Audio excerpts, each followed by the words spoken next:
Nyabera, who was 14 at the time of the news of her brother's death, was deeply affected by it. She would not weep or grieve for him, and she wandered away by herself, mute and quiet, for days on end. She was at a particularly difficult period of life, for she was pubescent.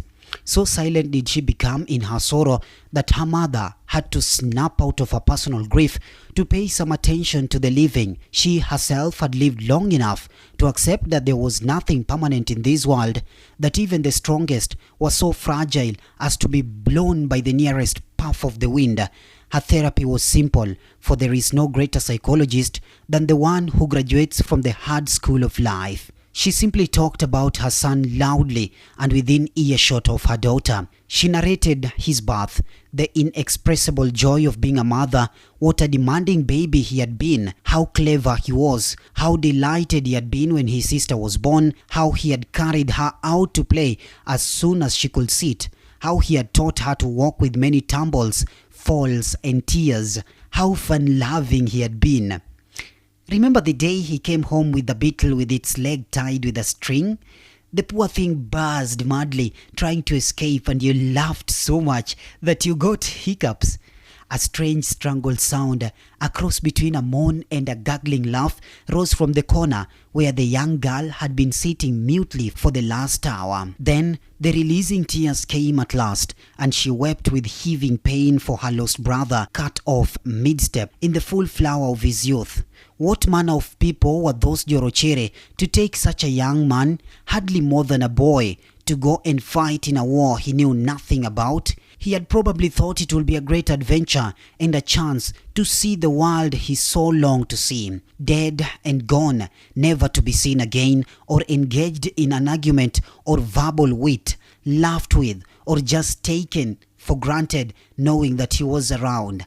She wept late into the night and only dropped off, exhausted, at the hour when the crickets sing loudest and fireflies flit here and there, flashing their glowing torches. Even the heaviest rain eventually ceases, and after 4 days, Nyabera ran out of tears and looked around her to discover with some amazement that life went on as if nothing had happened. Were looked down at the world with one fiery eye. The ancestral spirit stirred in the air, whipping it into a playful while that picked up sand and leaves and hurled them into people's faces.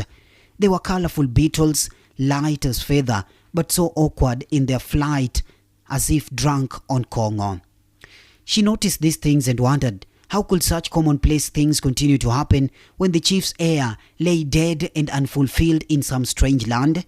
Where should stab the world with lightning, the sun should hide its face, the very trees should moan in misery, she herself should die. For of what use was this life if one could be snuffed out like a poorly lit fire, never getting a chance to blaze into a flame? But she did not die. Slowly but surely, the wound healed, and soon there was only a scab, and even that fell in time, leaving only a scar. For there must always be something in memory, a little disharmony, a barely visible break in the continuity of the weave of life. She unearthed the bracelet from where she had buried it and took to wearing it on her arm along with her bangles. There were some marks on it which held no meaning for her, but had she known how to read, this was what she could have deciphered. Owor Obura Kembo, Karmia, 1918. The initials for Kenya African Rifles, and missing in action in the year 1918, the first big war.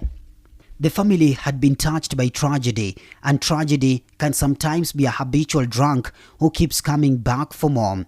Things will never be the same again, though the girl did not realize it then. Growing up under the tutelage of a woman such as Akoko was a demanding job. She believed that a young woman had to be intelligent, fast on her feet, and hardworking. Intelligent because, according to her, stupidity in a woman was a sin only greater than stupidity in a man. For a man can always find an astute wife to cover his folly, but there is no man born who can cover a gaping hole left by a foolish woman. First, because Were in his gaping wisdom gave only so many hours in which to get one's work done, and time never waited for anyone, and hardworking because the greatest I saw in the world was an idle woman. My daughter, should it never be said of you that you are as lazy as your mother, I will turn in my grave. Nyabera was a very popular girl, for she was generous to a fault. She always had a gang of children at her heels who she insisted should share her meals. God knows there was enough, for by now her mother's wealth was staggering even by the standards of today. Her herds were so vast that it was necessary to build a special dam for them separate from everybody else's. It was said of the herds that should they get to the water to drink before you drew your water, then you had to wait for almost 2 hours before they drank their fill. And to this day, if you go to Sakwa, near Ndwara village, and ask for Yap Obanda, that is Obanda's dam, it will be shown to you. Not only was she rich in cattle, but her granaries were full to bursting, so that during the lean season, people coming to barter their cattle in exchange for food were rested and fed fully before they were given grain to take back to their villages. Everything Akoko Obanda touched simply thrived and multiplied. It could therefore be noticed that her jealous brother-in-law and his entire family hated her to an epic degree. They could barely hide their joy when Obura died, and their fingers itched to lay hold of that coveted wealth. Otieno by now had 12 sons, the eldest of whom was ready to marry. He had married off his eldest daughter at barely 16, but the bride's wealth paid for her simply evaporated in that greedy household. So eyes were being cast on Owor to provide the cattle. After all, he practically had no sons of his own, so why not extend the largesse to his nephew? As Nyabera approached her 18th season, suitors started to call. Some arrived with good intentions, but some who knew the situation of the family were simply young men on the make, for human nature is the same world over. Akoko decided that she will not allow her daughter to go through what she herself had gone through. Besides the death of her son, the apple of her eye was still too raw on her heart. 3 suitors came and went. The 4th one, a young man from the next village by the name Okumu Angolo, nice enough, but whose main attraction was that he would not take his bride too far away from her mother, was chosen, and Nyabera left to start her own life, and hopefully Nyabera and Okumu got their first child within the season. The baby did very well for the first 6 months. Thereafter, she sickened with many bouts of fever, jaundice, and swelling of the tummy. She died at the age of 2 years in spite of herbs, poultices, and potions. The second child was a boy, Sidande, and he appeared to be well.